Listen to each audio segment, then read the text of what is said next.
বিভিন্ন মহল বিএনপি নিয়ে নানান ধরনের গেম খেলছে। সরকারের এজেন্সি, ভারত এবং বিএনপির ভিতরেও বিভিন্ন উপগ্রুপ, এটা নিয়ে বিএনপির ভিতরে তোলপাড়। দর্শক, আমরা বিশ্লেষণটা করছি 13 এপ্রিল 24। অনেক ঘটনা বিএনপির ভিতরে চলমান, অনেক ঘটনা আপনাদেরকে শোনাবো। আপনারা অবাক হবেন যে বিএনপির ভিতরে কি চলছে। বিভিন্ন গণমাধ্যম সত্য মিথ্যা মিশিয়ে অনেক রিপোর্ট করছে, কিছু সত্য কিছু মিথ্যা, নানান সমীকরণের চেষ্টা। কর্নেল অলিকে বিএনপিতে ভিড়িয়ে তাকে মহাসচিব করার চেষ্টাও কারো কারো আছে।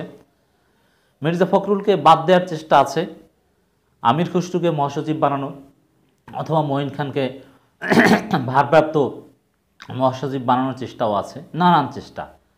এবং তারেক রহমানকে নিয়েও নানান হিসাব নিকাশ। কি হবে? জামাত প্রশ্ন, ভারত প্রশ্ন, বিএনপির মধ্যে নানান জটিলতা।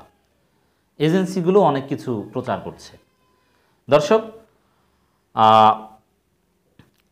1/11-এর সময় বিএনপি একটা কঠিন সময় পড়েছিল, আওয়ামী লীগও পড়েছিল। -2 ফর্মুলা নিয়ে বিএনপি ভেঙে টুকরো টুকরো হওয়ার একটা অবস্থার মধ্যে পড়েছিল। বিএনপির বর্ষিয়ান নেতারা অনেকেই পোল্টি মেরেছিলেন, সংস্কারপন্থী হয়ে গিয়েছিলেন। এটা নিয়ে আওয়ামী লীগেরও হয়েছিল। সেই খন্দকার দেলোয়ার এরকম 2-1 অনড় ছিলেন, ব্যারিস্টার মওদুদ আহমেদ কিংবা সাইফুর রহমান, অনেক বড় বড় বাঘা বাঘা বিএনপি নেতা কিন্তু সংস্কারপন্থী ছিলেন। এমনকি আজকের জহিরুদ্দিন স্বপন, এরাও কিন্তু সংস্কারপন্থী ছিলেন। খুব কঠিন একটা অবস্থায় পড়েছিল। তখন শুধু কঠিন অবস্থায় বা সংস্কারপন্থী অমুক তমুক ঝামেলায় পড়েনি জামাত, এবং তখন বিএনপির অখণ্ডতা, খালেদা জিয়ার নেতৃত্বে বিএনপি ঐক্যবদ্ধ থাকুক, এজন্য জামাত তাদের মিত্র সংগঠন হিসাবে যথেষ্ট চেষ্টা করেছিল। আলী হাসান মুজাহিদ সাহেব বিএনপি নেতাদের নানান পরামর্শ দিয়েছিল যে ভাই এভাবে করেন, এইভাবে করেন, এইটা করেন। অনেক তথ্য উপত্য দিয়ে নানানভাবে হেল্প করেছিল। আমরা সেটা জানি, আমাদের কাছে অনেক তথ্য আছে। অতএব বিএনপির এখনকার যে সমীকরণের মধ্যে পড়েছে, তো এই বাস্তবতা জামাতের প্রত্যাশা কি, এটাও জরুরি আলাপ বলে আমরা মনে করি। দর্শক, আজকে 13 এপ্রিল 24 আমরা বাংলা ট্রিবিউনের একটা পুরনো রিপোর্ট বিশ্লেষণ করব। বেশ আগের একটা রিপোর্ট, কয়েকদিন আগের রিপোর্ট। শিরোনাম: লন্ডন সন্তুষ্টিতে ব্যস্ত বিএনপি নেতারা, পরবর্তী গণপরিকল্পনা আসছে কবে? এই রিপোর্ট যেহেতু বাংলা ট্রিবিউন সরকারের পারপাস সার্ভ করে, এই জন্য রিপোর্টের মধ্যে সত্য মিথ্যা দুইটাই আছে, কিন্তু কিছু এক্সক্লুসিভ তথ্য আছে। আপনাদেরকে একটু বিস্তারিত শোনাই, তাহলে বিএনপির ভিতরে বা বিএনপিকে নিয়ে নানান মহল কি করছে এটা আপনারা বুঝতে পারবেন। বিএনপির ভারপ্রাপ্ত চেয়ারম্যান তারেক রহমানকে সন্তুষ্ট করতে তৎপর হয়ে উঠেছেন বিএনপির নেতারা। এটি হচ্ছে সরকারের দালালির অংশ। এটা কোনো এজেন্সির প্রেসক্রিপশনে এই রিপোর্টের এই অংশটা। একটা ফেক রিপোর্ট বা এজেন্সির প্রেসক্রিপশনে রিপোর্ট করতে হলেও কিন্তু সত্য মিথ্যা মিক্স করে করতে হয়, কিছু সত্য তথ্য দিতে হয়, নাহলে সেটার ক্রেডিবিলিটি একেবারে থাকে না। দেখেন, তারেক রহমানকে সন্তুষ্ট করতে তৎপর হবে, এটা তো কমন কথা। তারেক রহমান বিএনপির ভারপ্রাপ্ত চেয়ারপারসন, তিনি সব কমিটিতে বড় পাওয়ার এক্সারসাইজ করেন। অতএব তার সন্তুষ্টি অর্জন না করতে পারলে তিনি তো ভালো পদ পাবেন, এটা তো মুখস্থ কথা। এটা নতুন কি? আর দলের চেয়ারপারসনকে সন্তুষ্ট করার চেষ্টা করবে, এটা একেবারেই স্বাভাবিক। তবে নীতি নৈতিকতা বর্জন করে, বিসর্জন দিয়ে নয়। তো একটা স্বাভাবিক বিষয়কে নেগেটিভলি দেখানোর চেষ্টা করা হচ্ছে এখানে। তাদের মধ্যে অধিকাংশই মধ্যম সারির নেতা, যারা কোনো না কোনোভাবে লন্ডনে অবস্থানরত তারেক রহমানের সঙ্গে যোগাযোগ স্থাপনে উৎসাহী হয়ে উঠছেন। আচ্ছা, তারেক রহমানের সঙ্গে যোগাযোগ স্থাপনে উৎসাহী উঠবেন, এটা কি অস্বাভাবিক না স্বাভাবিক? এটা তো স্বাভাবিক। বরং তারেক রহমানের সাথে এখন ইউনিয়ন পর্যায়ের নেতাদেরও হোয়াটসঅ্যাপে যোগাযোগ আছে। তাহলে মধ্যম সারির নেতারা যোগাযোগে তৎপর হয়ে উঠবেন, এটাকে এভাবে নেগেটিভলি দেখানোর কি আছে? বোঝা যায় যে এটা কোনো উদ্দেশ্যমূলক রিপোর্ট। দলের মধ্যম সারির নেতারা যখন শীর্ষ নেতৃত্বকে খুশি করার প্রক্রিয়া লিপ্ত, তখন দলের জ্যেষ্ঠ নেতারা নীরবতা রক্ষা করছেন। হ্যাঁ, ঝামেলা চলছে বিএনপির ভিতরে, নানা সমীকরণ চলছে, এই কারণে অনেকে নীরব হয়ে আসেন, এটা সত্য।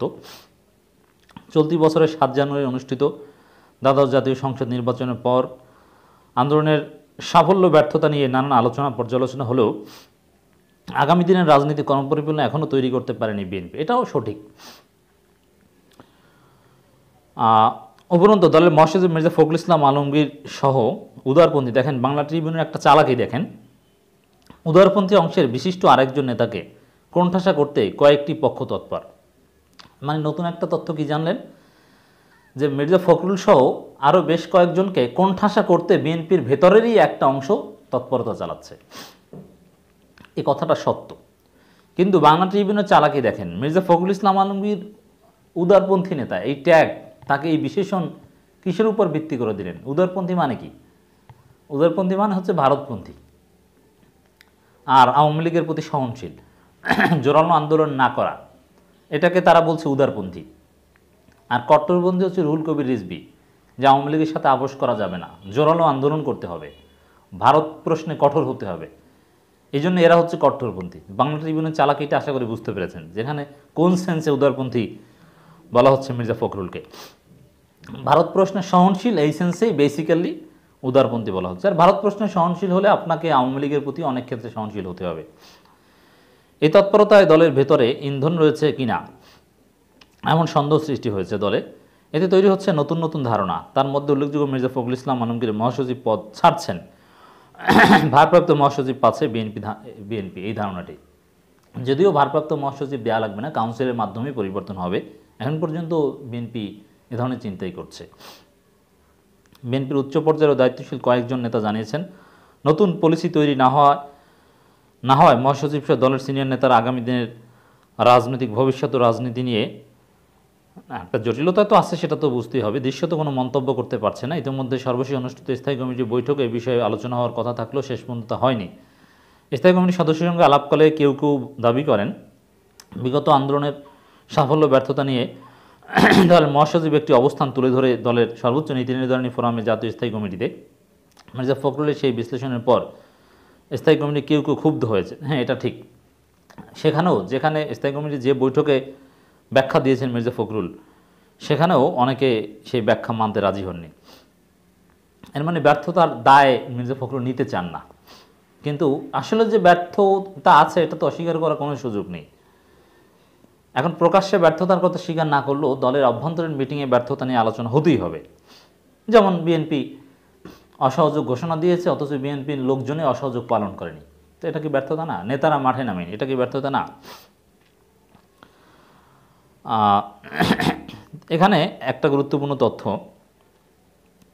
দীর্ঘদিন ধরে একই পদে থাকা ও পরপর কয়েকটি আন্দোলনে ব্যর্থ হয় নেতৃত্ব পরিবর্তন চান অনেকে। মহাসচিব পদ থেকে মির্জা ফখরুলকে সরিয়ে দিতে দলের ভেতরে স্ট্রংলি কাজ করছেন একটি পক্ষ।